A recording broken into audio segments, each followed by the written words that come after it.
ورحمه الله وبركاته. ازيكم كل اخواتي؟ اتمنى تكونوا بخير. قبل ما نبدا احنا نصلي على الرسول عليه افضل الصلاه والسلام. حضرتك نفضل في راحه وفي امان. النهارده جاي لكم بقى بالفسفورات.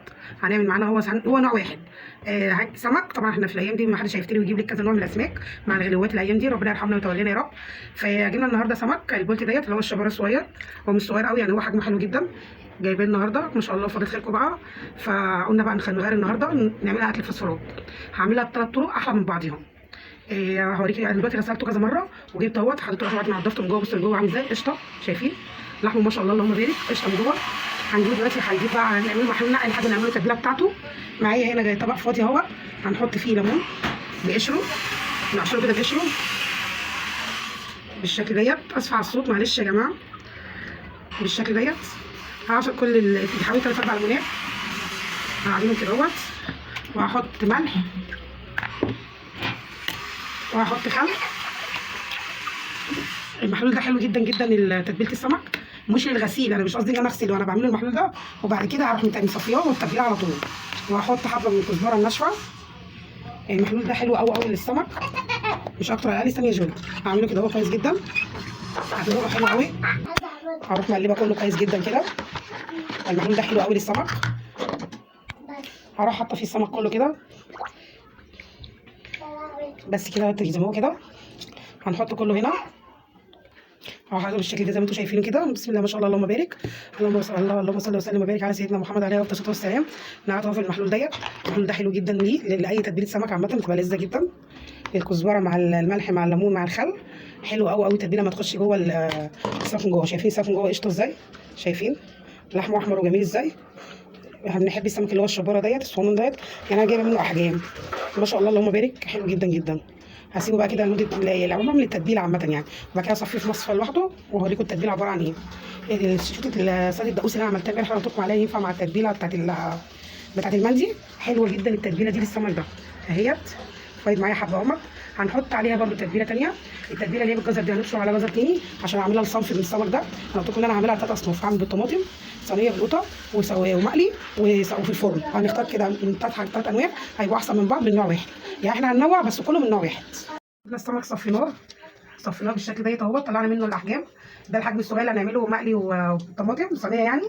وده السمك اللي انا فتحته سنجاري، هنشوفه كويس قوي في برازيل مطبخ كويس جدا. نشوفيه كده بالمنظر ديت.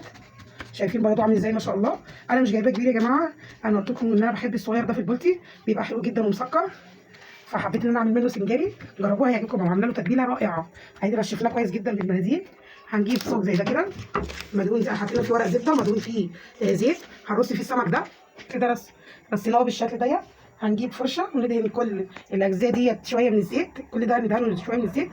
طبعا عشان عندي الفرشه ضايعه، فهعمل كده اهوت في كل الاجزاء. زيت بسيط جدا. جربوا الطريقه ديت للسمك البولتي ديت، افتحوه سنجاري طعمه ممتاز ممتاز ممتاز. ولا بدون يعني هنعمل بره. قلت لكم ان احنا هنعمل 3 انواع من السمك. طبعا انا بقول لكم اللي حابب كده حابب اللي ده من غير ولا ليه زيت، يعني من غير قصدي يعني القليه والكلام ده كله، هتاكلوا احلى سمك بنفس الاسلوب كده. هنجيب من تحت معايا بصلايه مبشوره بالشكل ديت. هنعملها بالشكل ازاي؟ هنعمل في كل سمكيه كده. طب ليه يا دودو بتديني السمك ديت بصل؟ جربوه بس بالطريقه ديت هتعجبكم جدا جدا، وهتحسوا السمك ده سكر.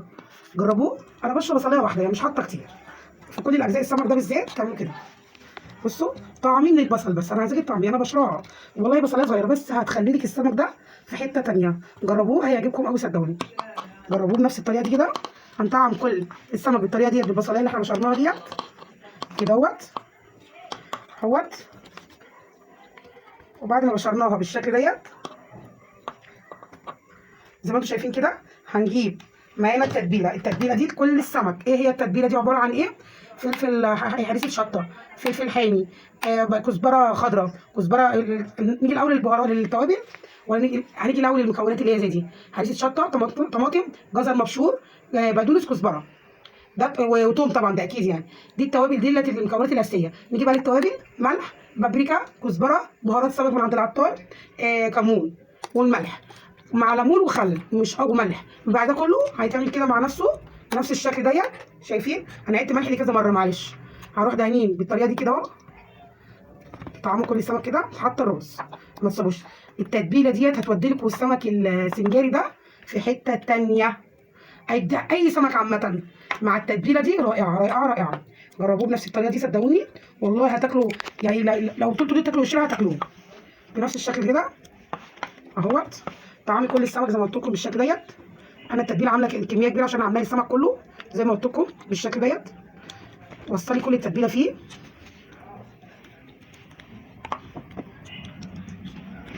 وصلي كل طبعا التتبيله دي متملحه كويس جدا. وما تنسوش كمان ان احنا كنا عاملين محلول نقع حلو جدا للسمك فيه ملح، يعني السمك هيبقى مملح من بره وجوه، هيديله طعم خرافي. جربوه بس بنفس الطريقه بنفس اللي انا عاملاه ده، صدقوني هيعجبكم جدا. هي زي ما انتم شايفين كده خلصنا كل الكميه بالشكل ديت. هنعمل برده بشراها هنخليها بالشكل ديت على كل الاجزاء اهي. انا مش هبشر عليها طماطم، انا حاطط بس بالشكل ديت ده كل التطعيم. ونيجي بقى للجزر المبشور، ادي كده جزر مبشور في كل حته. هتقولي لي ما انت حاطه يا دودو في التتبيله، هقول لكم بس اعملوها بنفس طريقتي صدقوني هتدمنوها كده. جربوها. الجزر قلت لكم ان فيه فوائد حلوه جدا لكل حاجه، بس مع التتبيله دي رائعه رائعه رائعه. جربوها والله هتعجبكم جدا يا بنات. وعايزه كل اخواتي اللي بيتفرجوا عليا اتمنى حضراتكم تشرفوني وتدعموني بالله عليكم. كل اللي بيشوفني يدعمني. هنحط بقى على كل واحده كده شرايحتين بقى اهي زي ما انتم شايفين كده.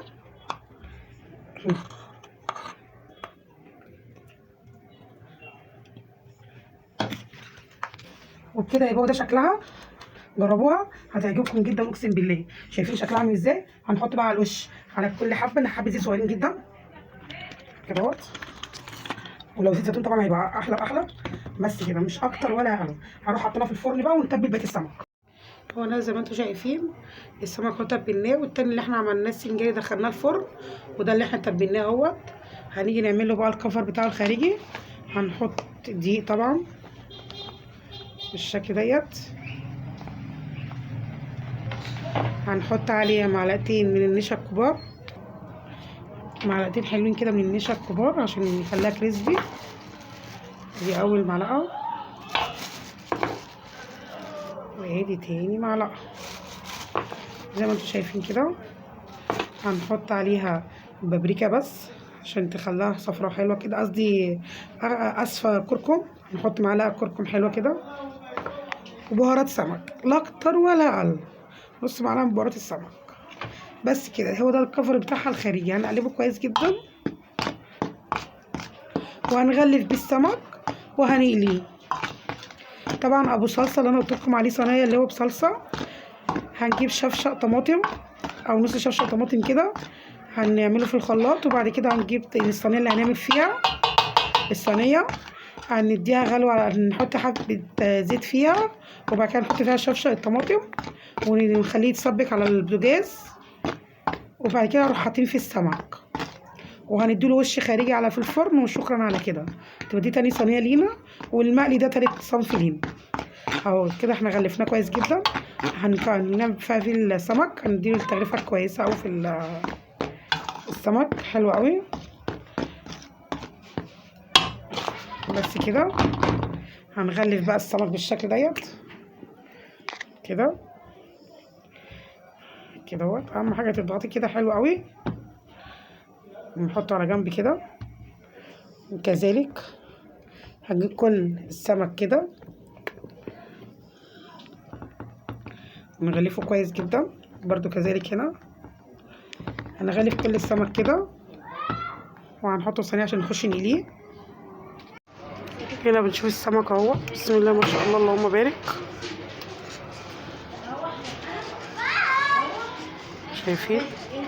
شايفين اهو لسه بيدقدق. شايفين الميه اللي فيه، الصوص اللي فيه ده تحفه تحفه تحفه من السمك اللي لسه شويه عليه.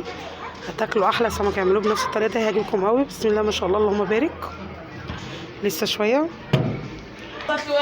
ده السمك اهوت اللي انا عملته بالدقيق وبالكفر اللي انا عملته لكم عليه. وهنا علقنا على الزيت، وهنا علقنا برده على رز الصياديه. هنعمل بقى شويه رز صياديه يستاهلوا بوقكم. حطينا هنا معلقه كبيره حطينا معلقه من هريسه الشطه هنا اللي احنا الهريسه بتاعت تتبيله السمك.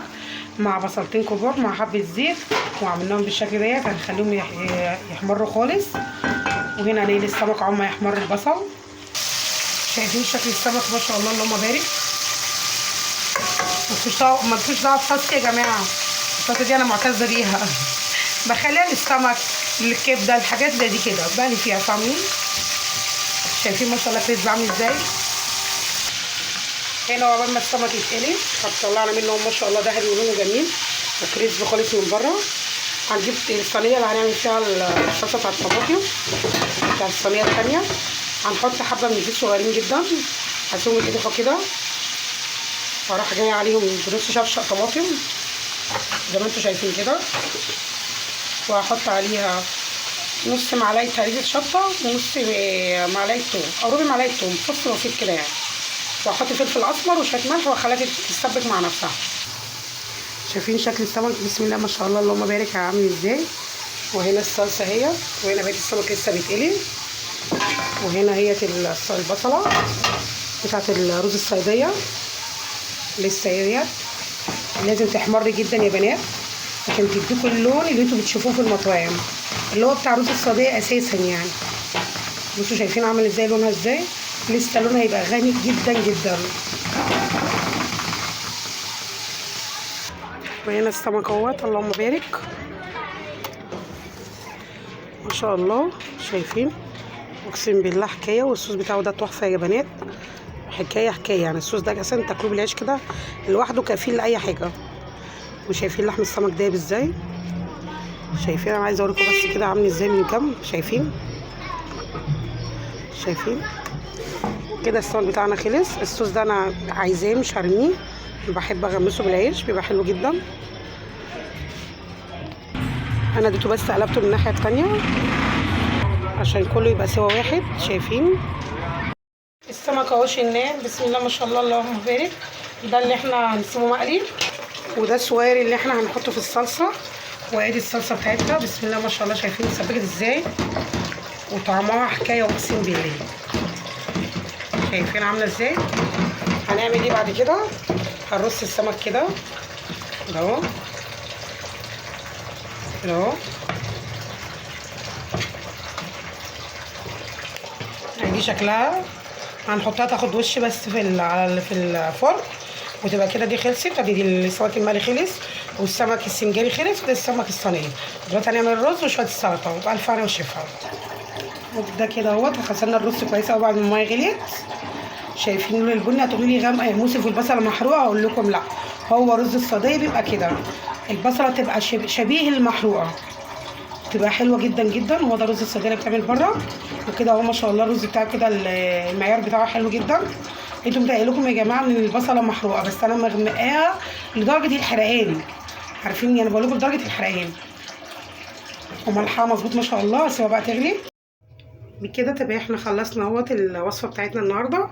ادي سمك الصياديه قصدي اسفه اللي هو السنجاري، البولت السنجاري، وادي المقلي، وادي الصينيه، وعملنا شويه سلطه يستاهلوا بقكم، وشويه رز بقى اللهم بارك. شايفين الشكل اقسم بالله القمر ظلمون. شويه رز مفلفلين يستاهلوا بقكم. ايه رايك؟ ايه ده؟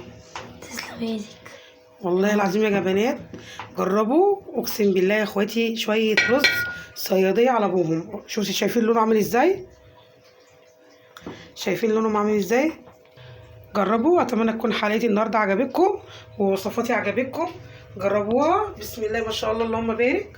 متنساش بقى تدعوا لاخواتنا في فلسطين والسودان والصومال، ربنا يتولاهم يا رب وينجيهم، وربنا يرحمنا برحمته بارحم الراحمين. ودعوه حلوه منكم بقى لاخواتكم ودودو.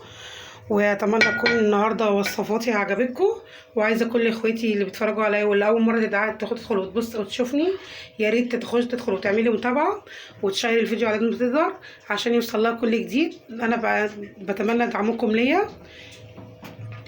دعمكم ليا بيفرحني ولايكاتكم ليا بتفرحني. دمتم بخير يا كل حبايبي. السلام عليكم ورحمه الله وبركاته.